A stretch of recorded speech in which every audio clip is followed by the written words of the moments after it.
Bem-vindas e bem-vindos à loucura nossa de cada dia. Tema de hoje: o que é ter uma vida boa? Mas principalmente, o que não precisamos para ser felizes, mas achamos o tempo todo, temos certeza que precisamos. Esse é o tema. Mas antes, para quem está escutando a loucura nossa de cada dia pela primeira vez, meu nome é Guilherme Fati, sou psicanalista e nesse podcast tratamos das nossas questões humanas de maneira descomplicada a partir do método psicanalítico. Considerem se inscrever no meu canal do Instagram, @GuilhermeFati, ou no meu site, guilhermefati.com.br, onde sempre apresento novos conteúdos, podcasts, aulas, cursos. São nesses canais também que faço agendamento de consultas e supervisões clínicas. Tá bom, gente? Vamos ao tema de hoje. O que não precisamos para ser felizes? E o que seria ter uma vida boa? Essa questão, gente, por ser profundamente humana, não é nova.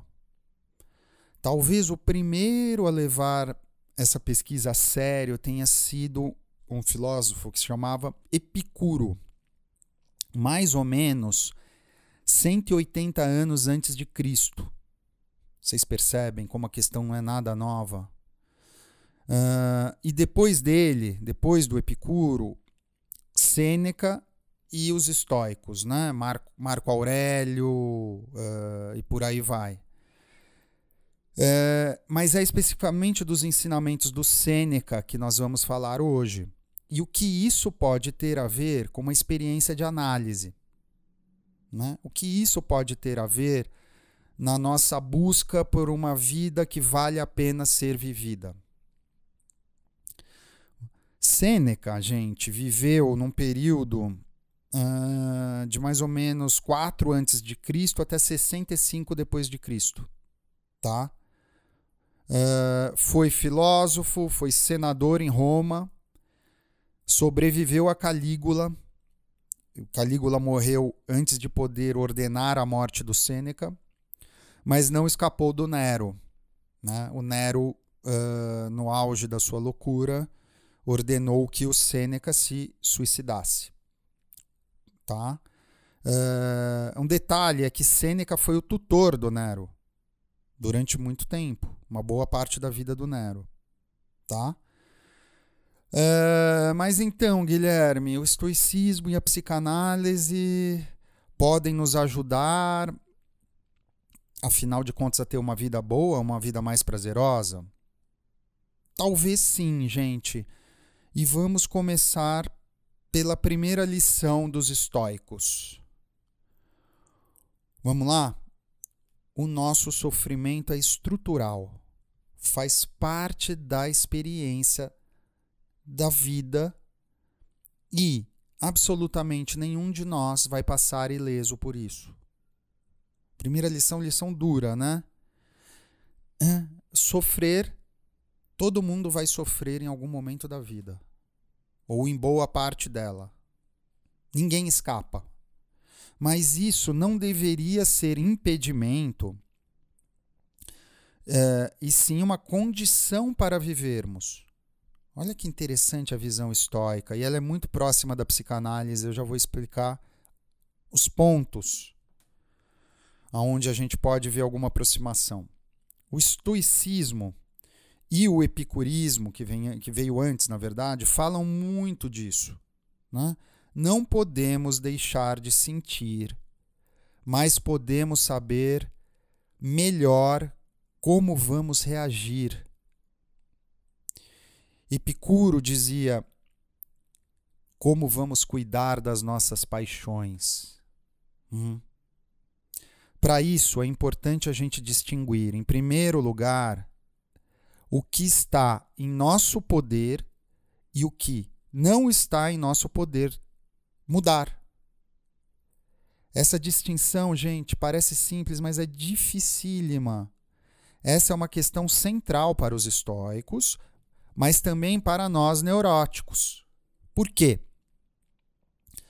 Nós, neuróticos, neurótico médio, tentamos realizar uma operação interessante, gente, que é tentar a qualquer custo mudar o que é externo e, na maioria das vezes, fora do nosso controle, né? Então, a gente tenta mudar o que é externo e que não está no nosso controle para não ter que saber do que é interno, do que é da nossa subjetividade e justamente onde poderíamos operar alguma mudança.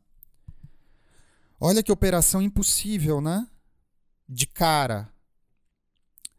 Vocês estão me escutando, gente? Porque a encrenca começa aí. Um pedido de começo de análise é mais ou menos esse, né, gente?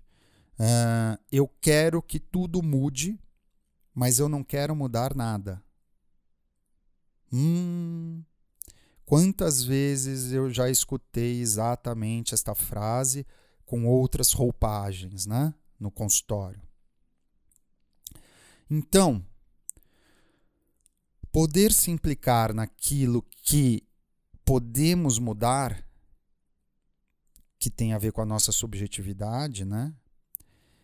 E aceitar as contingências, que na maioria das vezes não está no nosso controle, é uma tarefa fundamental, longa e trabalhosa. E aqui eu trago o nosso amigo Sêneca, tá, gente? Eu vou citar aqui, abre aspas, né? Eu vou fazer uma citação do Sêneca textual, tá? Abre aspas. O homem vive preocupado em viver muito, não em viver bem. Mas, na verdade, o viver muito não depende dele. O viver bem, sim. Que coisa maravilhosa, né, gente? Estamos falando de 2000 anos atrás, tá? A gente vai ver que as questões, embora sejam colocadas há 2000 anos, elas são profundamente atuais. Eu acho interessantíssimo como os estoicos colocam essa questão das contingências, que é uma questão profundamente psicanalítica. Como nós, neuróticos, né, desde a época do Sêneca, já tentávamos, gente, driblar ou se proteger das contingências. Talvez isso explique porque o Sêneca, o Epiteto, o Marco Aurélio, que eram os expoentes que foram os expoentes do estoicismo, se tornaram populares em absolutamente todas as classes sociais da época. Nós, ocidentais modernos, esperamos por uma salvação, né? Um tipo de salvação que só pode vir depois, não é assim? Então a salvação acontece no pós-morte, no paraíso, numa terra prometida, num outro país, né? Sempre depois. A questão é que essa crença, né, que é ocidental, moderna, católica, vamos dizer assim, essa crença não existia na época dos estoicos.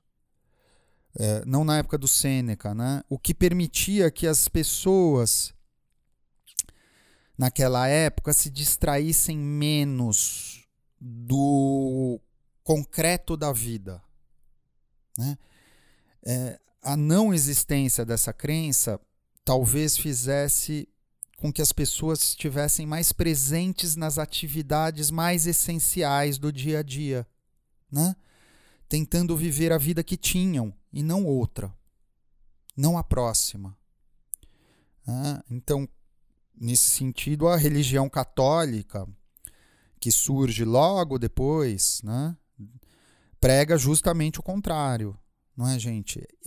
Essa deve ser uma vida de abnegação, de renúncia, onde o prazer é condenado e proibido, mas que no final, em uma outra vida, seremos julgados e talvez recompensados. Essa é uma das bases do pensamento do neurótico obsessivo, né, gente? A via do desejo é proibida.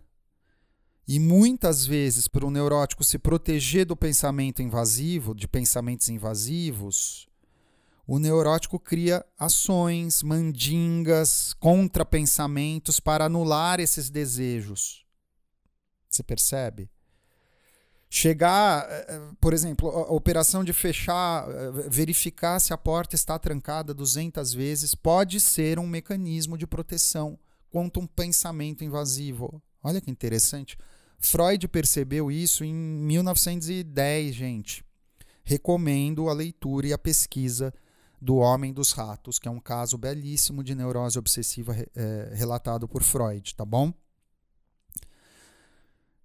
Mas vamos continuar um pouquinho, vamos avançar, gente. O fato de não apostar tanto num paraíso para além da morte permitiu que os estoicos colocassem uma outra grande questão. Um outro modo de pensar muito interessante, que é sobre a brevidade da vida.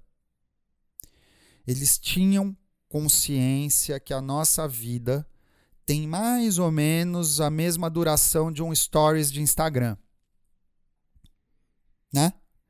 Sêneca colocava isso o tempo todo em suas reflexões, gente, sobre a finitude, sobre a nossa finitude, a proximidade da morte, a iminência e a imprevisibilidade da morte. Mas ele colocava isso não como uma ameaça do tipo, cuidado, você vai morrer e vai para o inferno na próxima vida. Aliás, o inferno não tinha nem sido inventado naquela época, gente. Não da maneira que a gente conhece hoje, tá? Então, a questão da finitude era colocada justamente para lembrar ou para nos lembrar da urgência do desejo. A urgência de que a gente pudesse extrair algum prazer da vida agora. Algum prazer e também estar presente no desprazer. Jamais tentar ignorar o que a gente sente. Olha que interessante como a questão da brevidade da vida era colocada. Então ele dizia, né, o Sêneca dizia aos seus alunos e escrevia também para nos lembrar que podemos morrer a qualquer momento. Tá? Para que pudéssemos estar presentes em nossas vidas e na nossa morte. Sim. Ele chamou os amigos quando ele recebeu a ordem de ter que se matar, cortando os pulsos. Ele chamou todos os amigos para acompanhar a sua morte, tá? Era uma questão, aliás, quer dizer, ele recebeu era um privilégio, né, não ser assassinado e ser condenado a ter que se matar. Ele viveu a morte também com a mesma intensidade. Olha que, né? E ele viveu isso na prática, não numa teoria filosófica apenas. Talvez por isso seja um grande exemplo até hoje, né? Que pudéssemos extrair das coisas mais simples e prosaicas do nosso dia a dia um pouco de prazer. E não esperar um grande momento, um grande acontecimento que nos salvasse. Vocês percebem por onde passa o pensamento estoico e como ele pode ser atual, né? E que pudéssemos também estar presente nos sofrimentos, nos nossos lutos, nas nossas frustrações. Por quê? Gente, saber sobre eles é a melhor maneira de passar por eles. Ou dito de um ponto de vista psicanalítico, o saber dá contorno ao nosso imaginário. Eu vou repetir, gente, porque eu considero isso fundamental. O simbólico é o que dá contorno ao nosso imaginário. Isso é Importantíssimo. Vamos ver como Sêneca diz isso, tá? Poderia ser Lacan, mas foi Sêneca 2000 anos antes. Eu vou abrir aspas de um trechinho de uma carta que ele escreve ao seu amigo Lucílio. Essas cartas do Sêneca ao Lucílio eu recomendo muito a pesquisa, tá? Vamos lá, abre aspas. Existem mais coisas, Lucílio, suscetíveis de nos assustar do que existem de nos derrotar. Sofremos mais na imaginação do que na realidade. Assim, algumas coisas nos atormentam mais do que deveriam. Algumas coisas nos atormentam antes do que deveriam. E algumas nos atormentam quando não deveriam nos atormentar. Fecha aspas. Gente, olha a maneira que ele diz, né? Dizendo de outro jeito, que é profundamente analítico. Sofremos mais na imaginação do que na realidade. O problema é que a imaginação tem efeitos na nossa realidade. Olha que interessante como Sêneca percebeu que o nosso imaginário tem um peso muito grande, né? E trazendo um pouco para o método psicanalítico, isso coloca em primeiro plano a importância de sabermos mais sobre a nossa própria fantasia. Não é isso? A partir da qual existe uma marca, né, da qual enxergamos o mundo. E o que podemos fazer a partir disso? Né? É uma questão primordial, tanto para a psicanálise quanto para os estoicos, já naquela época. E aqui eu quero colocar mais um dito do Sêneca, curtinho. Vamos lá? Abre aspas. Se você realmente quer escapar das coisas que o assediam, o que você precisa fazer não é estar num lugar diferente, mas ser uma pessoa diferente. Isso é o que Lacan, por exemplo, vai nomear como destituição subjetiva. Ou seja, a possibilidade de mudar de posição em relação ao nosso próprio sintoma.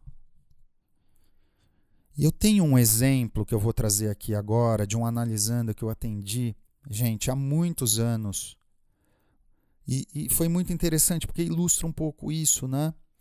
Ele simplesmente não conseguia viver mais de 3 meses no mesmo lugar. Ele precisava mudar. Sempre. Mudar de casa, mudar de bairro, mudar de país, mudar de namorada. Mudar era um verbo nessa análise, para esse analisando, mudar era um verbo no imperativo. O verbo no imperativo é sempre uma encrenca. Ele mudava até a disposição dos móveis da casa toda semana. Poucas coisas podiam e eram mantidas na vida dele. O contato com a mãe, o emprego que permitia essas mudanças constantes e o analista. Essas eram as coisas que permaneciam. E eu atendi esse analisando, gente, sem brincadeira, em quase todos os continentes do planeta por telefone. Um belo dia, ele entrou no meu consultório, numa rara sessão presencial. Ele se deitou no divã e me disse o seguinte: cansei de viajar e carregar meu sintoma na bagagem de mão.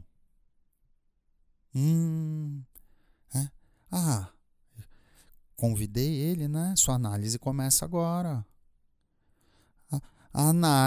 Essa análise começou 4 anos depois, né, de uma série de mudanças que levavam sempre para um mesmo lugar subjetivo.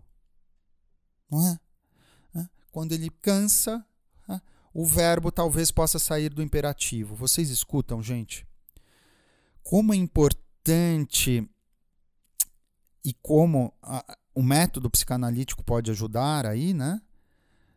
uma mudança de posição em relação ao nosso próprio sintoma, que é não querer mudar o mundo, né? Ele era alguém que estava num começo na posição de querer mudar todas as contingências do mundo e ignorar justamente aquilo que ele poderia mudar. É quase a base do pensamento epicurista ou estoico. Vocês me escutaram, né? Como é importante a nossa mudança de posição em relação ao nosso próprio sintoma. E que isso não tem nada a ver com uma mudança geográfica, né? Estar implicado naquilo que nos queixamos abre a possibilidade de colocarmos em bom uso o que temos. E aqui vai o último pensamento de hoje e talvez o mais importante para a gente poder, quem sabe, extrair algum prazer dessa vida. Vamos lá, vou citar Sêneca de novo, abre aspas. Nenhuma pessoa tem o poder de ter tudo o que quer, mas está em seu poder não querer o que não tem e alegremente colocar em bom uso o que tem. Eu vou repetir. Nenhuma pessoa tem o poder de ter tudo o que quer, mas está em seu poder não querer o que não tem e alegremente colocar em bom uso o que tem. Gente, eu imagino que se o Sêneca tivesse vivido hoje, vendo todo esse discurso religioso conservador, toda essa distração imaginária das redes sociais, estéreo, todo esse higienismo do discurso médico e capitalista, que enfatiza o medo da morte em detrimento ao prazer da vida, né? Como se a vida fosse um valor por si só e não o que fazemos dela, né? Eu acho que se o Sêneca tivesse vivo hoje, ele diria mais ou menos isso. Gente, todos nós aqui já estamos suficientemente lascados nessa vida. Não precisamos nos lascar e nos punir ainda mais para ter uma recompensa em outra vida. Uma recompensa em outro lugar, numa próxima viagem, numa próxima festa, numa próxima paisagem. Vivam essa vida da maneira que for possível. Saiam do Instagram e vão até a padaria comer um pão com manteiga na chapa e tomar um café. Sintam o gosto do pão e olhem no olho do chapeiro, sem distrações. O prazer da vida está aí. O que nos impede de aproveitar a vida é justamente se distrair das nossas vidas. Um beijão, gente, até a próxima.